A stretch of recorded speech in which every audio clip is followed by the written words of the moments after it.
Hello friends, welcome to my channel Tanvi blogs. আজকে নতুন একটা ভিডিওতে তোমাদের আবারও ওয়েলকাম করছি। কেমন আছো সবাই? আশা করি ভালো আছো, আমরাও বেশ ভালো আছি। আজকের এই ব্লগটা আমার কাছে অনেক অনেক বেশি স্পেশাল। আজকের ব্লগটা হতে চলেছে আমার বাবুর ফার্স্ট বার্থডে ব্লগ। আজকের ব্লগটা করা হচ্ছে শুধুমাত্র কিছু স্মৃতি রেখে দেওয়ার জন্য, যে স্মৃতিগুলো রায়ান বড় হলে দেখবে, যে ওর ফার্স্ট বার্থডের দিন ও কিভাবে কাটিয়েছে সেটাই আর কি। ভিডিওটা আমি স্টার্ট করেছিলাম 3 সেপ্টেম্বর আর বাবুর বার্থডে ছিল 4 সেপ্টেম্বর। রান্না বান্না সেরে আমি করছিলাম রুমগুলো পরিষ্কার। সোফাটা বেশ কিছুদিন পরিষ্কার করা হয়নি, তাই ভাবলাম আজকে সোফাটা একটু পরিষ্কার করে নিই। বাবুকে নিয়ে সব সময় চাইলেই সব কাজ করতে পারি না। এটা ছিল রায়ানের ফার্স্ট বার্থডে, কিন্তু আমি তা সত্ত্বেও এই বার্থডেতে ওর কোনো কেক কাটিনি বা কোনো রকম সেলিব্রেশন করিনি। তার কারণ হচ্ছে আমার কেক কেটে বার্থডে সেলিব্রেশন একদম ভালো লাগে না।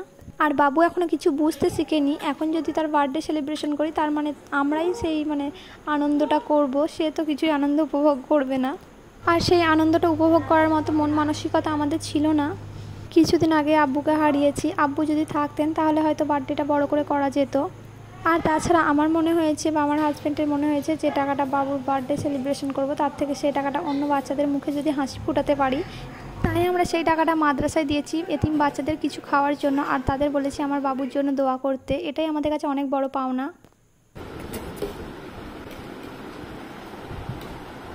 দুষ্টুমি করছো? হ্যাঁ, আমি জানলাই কালকে দেখছি যে একটা এইগুলো হয়, এগুলো ফেলে দিয়েছে একটা জানলাই। বাইরে গলিতে পড়ে থাকবে, নিয়ে পালাবে সবাই, আর খুঁজে পাবে না। জানলা লাগানো আছে।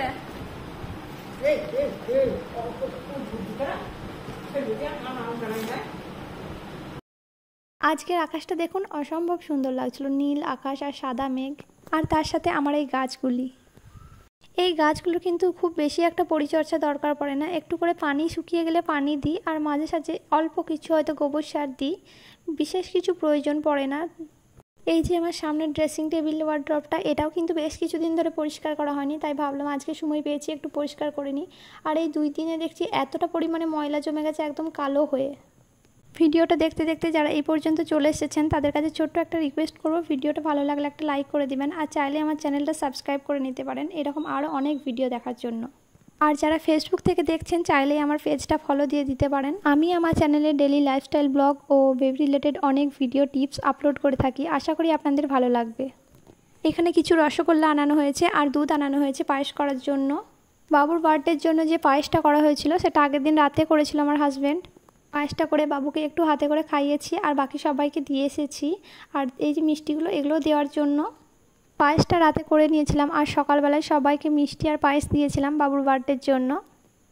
পাপা কই? পাপা কই? ওই গেলে পাপা।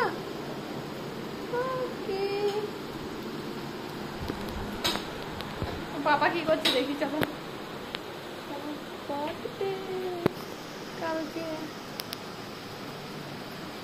রায়ানও শিখবে পাপা দেখে দেখে কাজ করা। পায়েসের জন্য এখানে ড্রাই ফ্রুটগুলো কুচি করছিল আমার হাজব্যান্ড। পায়েসটা কিন্তু আমার হাজব্যান্ড দারুণ করে, সেই জন্য বাড়িতে পায়েস হলে বেশিরভাগ সময় ওই করে থাকে। শুধু পায়েস বলে নয়, বাড়িতে যখন স্পেশাল কিছু রান্না হয় তখন কিন্তু রান্নাটা ওই করে থাকে, কারণ স্পেশাল কিছু ডিশ বানাতে ও বেশি পছন্দ করে। ও সবটা করে তা নয়, আমি ওকে হেল্প করি, ও জাস্ট নাড়ে বা বলে এটার পর ওটা দাও। পায়েসটা বেশ রাত করে করেছিলাম। আর এখানে রায়ানের কি আনন্দ পায়েস দেখে, ও পেলে সব কাজই ও করে, কাউকে কাজ করতে দিবে না। হ্যাপি বার্থডে আজকে তোমার। সকাল সকাল উঠে পড়ছো ওই জন্য। Happy birthday, happy birthday, thank you নাকি একটা রং করে বললো, টাইম করে কি বললো? Happy birthday Ryan.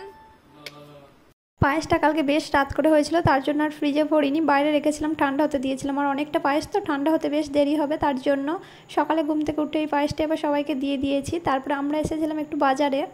আসলে বাজারে আসার আগে থেকে প্ল্যানিং ছিল, সামনে ভাইয়ের বিয়ে, তার জন্য কিছু কেনাকাটা আছে। তাই ভাবলাম আজকে রায়ানের বার্থডে, আজকেই যাওয়া যাক, রায়ানকেও কিছু গিফট কিনে দেওয়া যাবে। রায়ান তো বাজারে এসে বেশ খুশি, চারিদিকে লোক দেখতে পাচ্ছে, ড্রেস দেখতে পাচ্ছে। ও ড্রেসগুলো নিয়ে টানাটানি করছে। আর যে ড্রেসগুলো স্ট্যাচুগুলো পরে আছে না, ওই ড্রেসগুলো দেখছে, ওদের সঙ্গে কি গল্প করছে। আর এখন আমরা ঘোরাঘুরি করে কেনাকাটা করে এসেছি একটু খাবার খেতে। বাজারে আসার পরে কিছুক্ষণ পর রায়ানের খিদে লেগে গিয়েছিল, তখন ওকে একটা কলা খাইয়েছি। আর দুপুরে আমরা যখন খাবার খাচ্ছিলাম তখন ওর জন্য সেরেলাকগুলো সব নিয়ে এসেছিলাম, তো সেরেলাকটাই ওকে খাওয়াচ্ছিলাম।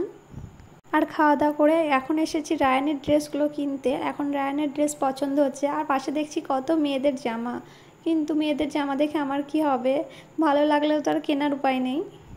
রায়ান কিন্তু এখানে এসেছে যে জামাটা দেখছে সেটাই ধরে টানছে, বেশ মজা লাগছিল ওর। আর ও এখানে এসে বেশ কয়েকটা আঙ্কেলের সঙ্গে ওর পরিচয় হয়েছে, তাদের সঙ্গে বেশ খেলা করছিল, এমনকি বার্থডের গিফটও পেয়েছে, চকলেট।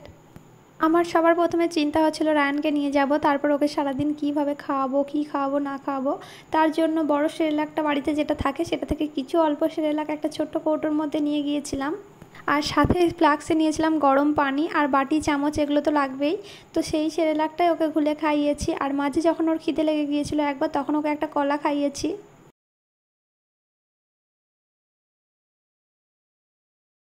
আজকের ব্লগটা এখানেই শেষ করছি, দেখা হবে নেক্সট ব্লগে, টাটা।